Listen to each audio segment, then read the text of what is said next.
कार्यक्रम सियासी चर्चा में आपका स्वागत है और मैं आपके साथ वंदना।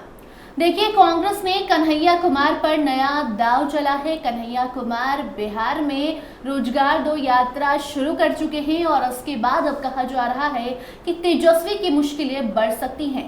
क्या तेजस्वी के वोट बैंक पर कन्हैया कुमार की नजर है और आने वाले दिनों में कन्हैया कुमार की ये यात्रा राजद और कांग्रेस के बीच क्या कुछ रंग लाने जा रही है, उस पर भी हम चर्चा करेंगे। क्या राजद और कांग्रेस अलग अलग हो जाएंगे? क्या दोनों अलग अलग चुनाव लड़ेंगे? क्या कुछ बिहार में सियासी माहौल है? इसी पर बात करने के लिए हमारे साथ मौजूद हैं स्टूडियो में हमारे सीनियर जर्नलिस्ट सरोज सर। बहुत बहुत स्वागत है सर आपका। जी बहुत धन्यवाद सर। कन्हैया कुमार की यात्रा की शुरुआत चंपारण से हो गई है और वो लगातार कह रहे हैं कि बिहार में रोजगार की कमी है, जो उनके मुद्दे हैं वो युवाओं पर केंद्रित हैं। ऐसे में क्या युवाओं को जिस तरीके से तेजस्वी अपना वोट बैंक बनाने की तैयारी में जुटे हैं और लोकसभा चुनाव से ही युवाओं पर नजर रखे बैठे हैं, क्या उस पर अब कन्हैया कुमार की नजर है? देखिए, कन्हैया कुमार की यात्रा, यूथ कांग्रेस की यात्रा, NSUI की यात्रा, जो यात्रा का नाम दे दीजिए, हीरो तो कन्हैया कुमार ही हैं उसके यात्रा के। तो उनके कहे हुए सब जो भी शब्द हैं, जो भी उनका एजेंडा है, रोजगार और पलायन, और आप जान रही हैं कि कितनी विपरीत परिस्थितियों में ये यात्रा शेड्यूल हुई है। ना ये अखिलेश बाबू चाहते थे, ना और कोई लोग चाहते थे कि इस तरह की कोई यात्रा हो। 12 तारीख वाली मीटिंग भी कांग्रेस वाली रद्द कर दी गई। तो कांग्रेस तो अपना इन फाइटिंग में है ही, लेकिन सबसे बड़ा सवाल जो आप उठा रही हैं वंदना जी, कि जो रिश्ता है आरजेडी का कांग्रेस का, एकदम दोधारी तलवार पर अभी समय है। जो सीटों का बंटवारा होगा, मुद्दे हैं, धीरे धीरे उस पर कांग्रेस अपनी पकड़ बनाना चाहती है। इस यात्रा का मकसद ही यही है। जी, कन्हैया कुमार से जब सवाल भी किया जा रहा है तेजस्वी यादव को लेकर, तो वो चुप्पी साध ले रहे हैं। ऐसे में क्या बताती है ये चुप्पी, किस ओर इशारा करती है? देखिए, कन्हैया कुमार अभी बिहार के पॉलिटिकल सिचुएशन, बिहार के इलेक्शन पर कोई बात नहीं करेंगे। एकदम ऑलरेडी फिट है, वो यही बात करेंगे, रोजगार और पलायन। इस दो मुद्दे से हटकर वो कोई बात नहीं करेंगे। ना लॉ एंड बॉर्डर पर बात करेंगे, ना आरजेडी के रिलेशन पर बात करेंगे, ना लालू यादव पर, ना तेजस्वी पर। आप पूछते पूछते थक जाइएगा, कन्हैया कुमार कहेंगे कि पलायन बहुत हो रहा है, रोजगार की कमी है, यही जवाब देंगे जी। ऐसे में तो उनके ही महागठबंधन से राजद ने भी हमेशा यही सवाल उठाया है, तेजस्वी भी इसी राह पर चल रहे थे, तो कन्हैया कुमार को इसी राह पर चल रही और चुनाव पर बात नहीं कर रहे। तेजस्वी पर भी ये भी कह सकते थे कि तेजस्वी और हम एक ही मुद्दे को लेकर चल रहे हैं ताकि ये आगे वो कहना नहीं ना है भाई, वो कहना ही नहीं है। अगर वो कहना होता तो फिर कन्हैया चंपारण आते ही क्यों? आते ही नहीं वो चंपारण। कांग्रेस की स्ट्रेटजी बहुत साफ है, इतना दबाव बनाइए लालू प्रसाद पर कि कांग्रेस की सारी शर्तों को वो मान जाए। सीट जो है मन माफिक सीट दे दे, और जो एजेंडा है कांग्रेस को तय करने दीजिए। हर चीज अब लालू यादव और तेजस्वी की मर्जी से कांग्रेस में नहीं होगा।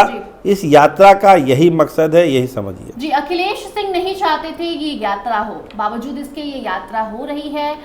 कृष्णा अल्लावरू और कन्हैया कुमार ने मीटिंग भी की थी, प्रेस कॉन्फ्रेंस भी किया था और कहा था कि यात्रा तो हम करेंगे, शेड्यूल जारी किया था और अब युवा जुड़ने भी लगे हैं उनसे। तो ये जो चीज़ है, ऐसे में राजद और कांग्रेस क्या अभी से अलग अलग आपको नजर आ रही है? आगे क्या होगा? क्या इस पे इसका असर चुनावी मौसम में पड़ेगा? क्या राजद बात मानेगी कांग्रेस की या फिर नहीं? देखिए, बात यहाँ राजद की ही चलेगी। लाख कोशिश कर लें कन्हैया कुमार, कृष्णा अल्लावरू या कोई भी करे, ultimately final decision Lalu Prasad का ही होगा।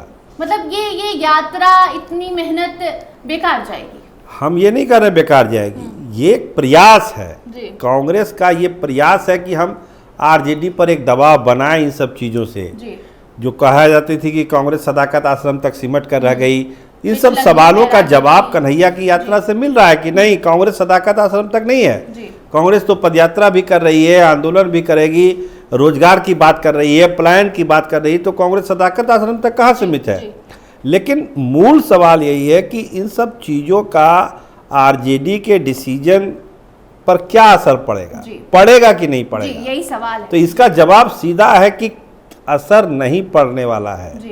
आरजेडी जिस फुटेज पर अभी बिहार के पॉलिटिक्स में है, टर्म कंडीशन आरजेडी ही डिक्टेट करेगी। आप लाख यात्रा कर लीजिए, लाख बयान दे दीजिए, मुकेश सहनी लाख 60 सीट मांग ले, कांग्रेस 70 सीट मांग ले, बहुत कुछ होगा वही होगा वही जो लालू प्रसाद बोलेंगे और जिसको तेजस्वी यादव इम्प्लीमेंट करेंगे जी। एकदम क्लियर कट फंडा आरजेडी जी। का। तो ऐसे में ये भी सवाल है कि कांग्रेस से कई बार ये भी सवाल पूछा जा रहा है कि क्या आप अलग भी चुनाव लड़ेंगे, और जिस तरीके की दबाव की राजनीति शुरू हो गई है, राजद पर दबाव बनाने की कोशिश की जा रही है सीट के लिए, तो ऐसे में जब राजद पर कोई असर नहीं पड़ेगा तो क्या कांग्रेस से अपना रास्ता अलग बना लेगी या फिर नहीं बात मान के ऐसे ही चलेगी जैसे अब? देखिए, कांग्रेस में वंदना जी बहुत बड़ा तबका है जो आज से नहीं कई चुनावों से ये चाहता है कि वो अलग हट के चुनाव लड़े, लेकिन चुनाव के एन मौके पर फिर एक तालमेल हो जाता है। राहुल गांधी मटन खा लेते हैं, कभी चूड़ा घुगनी खा लेते हैं, सारा मामला डिफ्यूज हो जाता है। फिर यही होगा, इस बार भी यही होगा। माहौल ये लोग बनाएंगे, राहुल गांधी आएंगे लालू यादव के साथ, लिट्टी खाएं, मटन खाएं, जो खाना होगा खाएंगे और हाथ उठा के कहेंगे कि भाई हम लोग आरजेडी के साथ चुनाव लड़ रहे हैं और हम लोग एनडीए को करारी शिकस्त बिहार में देंगे जी। मतलब युवाओं को जगाने का जो काम किया जा रहा है, राजद पर दबाव बनाने का जो काम किया जा रहा है, इसका कोई असर नहीं होने वाला है। हालांकि युवाओं का थोड़ा बहुत वोट बैंक कहीं कांग्रेस पार्टी एक्टिव होगी, कुछ जो एकदम शांत बैठ गए हैं कार्यकर्ता, जहां पहले कांग्रेस की बात नहीं होती थी, महागठबंधन की बात होती थी, अब बात होने लगी है। हम भी कांग्रेस पर चर्चा करेंगे, यही चाहती थी कांग्रेस कि लोग बात करें, बस यही है बस कि भाई आप अपने जो कार्यकर्ता कैडर हैं उनको थोड़ा सा जिंदा करिए, एक्टिव करिए, पार्टी का बैनर पोस्टर सब जगह दिखे, मीडिया में कोई चर्चा हो, यही एक पर्पस है। लेकिन कोर इशू पर कोई डिसीजन चेंज हो जाएगा इस सब चीजों से, वो ऐसा कुछ होने नहीं जा रहा। जी, बहुत बहुत धन्यवाद सर। जी, बहुत धन्यवाद। तो देखिए, जैसा कि आपने सुना, सर ने बताया कि कांग्रेस जो चाहती है वो होने वाला तो है नहीं। हालांकि इसका असर युवाओं पर पड़ सकता है, क्योंकि रोजगार की बात हो रही है, नौकरी की बात हो रही है, पलायन रोकने की बात हो रही है, और बिहार के युवा यही चाहते हैं कि रोजगार मिले, और इसी मुद्दे को लेकर हमेशा से तेजस्वी भी आगे बढ़ते रहे हैं, और अब कन्हैया कुमार की भी एंट्री हो चुकी है। लेकिन इसका खासा असर आने वाले चुनाव पर या फिर सीट शेयरिंग के दौरान नहीं पड़ने वाला है। बाकी आगे इससे जुड़ी कोई नई जानकारी आती है तो आप तक जरूर पहुंचाएंगे। फिलहाल इन मुद्दों को लेकर आप क्या कुछ सोचते हैं, कमेंट सेक्शन में जरूर बताइए, वीडियो को शेयर कीजिए और देखते रहिए स्टार टीवी बिहार। धन्यवाद।